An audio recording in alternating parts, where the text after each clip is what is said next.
ব্রিটেনের সম্মানসূচক নাইট বা স্যার উপাধি পেয়েছেন পাকিস্তানি বংশোদ্ভূত লন্ডনের মেয়র সাদিক খান। নতুন বছরের জন্য প্রকাশিত সম্মানসূচক এই তালিকায় আরও আছেন প্রখ্যাত ব্রিটিশ লেখক স্টিফেন ফ্রাই, ইংল্যান্ডের জাতীয় ফুটবল দলের সাবেক কোচ গ্যারেথ সাউথগেট। এছাড়া ব্রিটেনের ক্ষমতাসীন লেবার পার্টির নেতা এমিলি থর্নবেরি ডেম উপাধিতে ভূষিত হয়েছেন। গত মে মাসে সাদিক খান তৃতীয় মেয়াদে লন্ডন সিটি মেয়র নির্বাচিত হন। নাইটহুড পাওয়ার বিষয়ে প্রতিক্রিয়া ব্যক্ত করতে গিয়ে সাদিক খান বলেন, তিনি এই সম্মান পেয়ে অত্যন্ত বিনীত বোধ করছেন।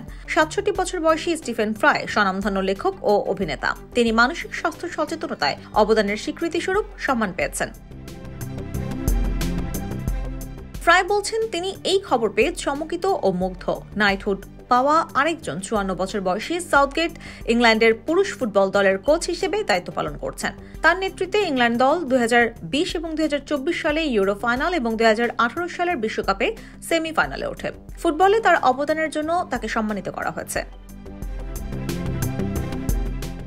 এমিলি থর্নবেরি লেবার পার্টির নেতা। তার দল বিরোধী দলে থাকাকালে ছায়া সরকারের অ্যাটর্নি জেনারেলের ভূমিকা পালন করেন, কিন্তু চলতি বছর লেবার পার্টি ক্ষমতায় আসায় কিয়ার স্টারমারের প্রথম মন্ত্রিসভা থেকে অপ্রত্যাশিতভাবে বাদ পড়েন।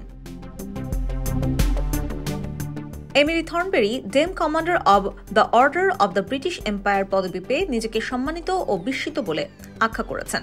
এদিকে নাইটহুড পাওয়ার প্রতিক্রিয়ায় সাদিক খান বলেন, দক্ষিণ লন্ডনের একটি কাউন্সিল এস্টেটে বড় হওয়া অবস্থায় তিনি কখনো স্বপ্নেও ভাবেননি যে একদিন তিনি লন্ডনের মেয়র হবেন।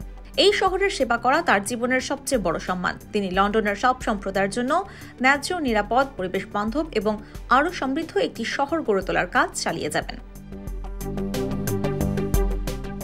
দক্ষিণ লন্ডনের টুটিংয়ে পাকিস্তানি পরিবারে জন্ম নেওয়া স্যার সাদিক মানবাধিকার আইনজীবী হিসেবে কাজ করেন। তার বাবা ছিলেন বাস চালক। ২০০৫ সালে নিজের শহর থেকে লেবার পার্টির মনোনয়নে এমপি হিসেবে পার্লামেন্টে প্রবেশ করেন। গর্ডন ব্রাউনের আমলে তিনি জুনিয়র মন্ত্রী হিসেবে কাজ করেন এবং পরে এড মিলিব্যান্ডের অধীনে ছায়া সরকারে বিচারমন্ত্রী হিসেবে দায়িত্ব পালন করেন।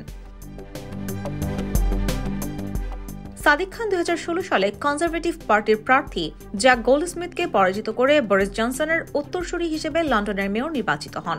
তিনি প্রথম মুসলিম হিসেবে পশ্চিমের উন্নত বিশ্বের কোনো দেশের বড় শহরের প্রথম মেয়র নির্বাচিত হন। তিনি টানা ৩ মেয়াদে লন্ডনের মেয়র হিসেবে দায়িত্ব পালন করেন। এখন তার তৃতীয় মেয়াদ চলছে। IBTV USA, new York.